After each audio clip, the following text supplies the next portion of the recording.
তো সবাই, এবং আজকে গ্রামের বাড়িতে আসছি সকালবেলা। তো মেবি আজকে বাবার মৃত্যুবার্ষিকী ছিল এবং মনটা ভীষণই খারাপ। সেই দৃষ্টিকোণ থেকে ধারাবাহিকতা সকালবেলা উঠেই বাসায় রান্না বাড়ার আয়োজন, এবং আজকে আমি গ্রামের বাড়িটা আপনাদেরকে ঘুরে দেখাচ্ছি। পরিবার পরিস্বজন নিয়ে আজকের দিনটা মোটামুটি যাচ্ছে। তো সেই দৃষ্টিকোণ থেকে আমরা আজকে এই গ্রামের বাড়িতে আসলাম।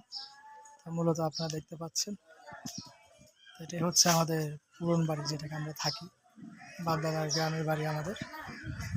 আমরা আপনাদেরকে দেখাচ্ছি, আপনারা দেখতে পাচ্ছেন।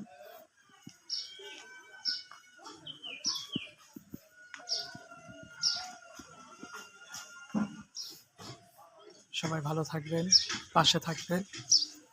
সে পর্যন্ত আবার আপনাদের সাথে নতুন কিছু ভিডিও আপলোড নিয়ে দেখা হবে। যেহেতু আজকে শুক্রবার, বরাবরের মতোই আমাদের গ্রামের বাড়িতে ঘোরাঘুরি। যেহেতু সবে রাতে 2 দিন ছুটি পেলাম, সেই সুযোগে বাড়িতে চলে আসা। সে পর্যন্ত সবাই ভালো থাকবেন, সুস্থ থাকবেন। আল্লাহ হাফেজ।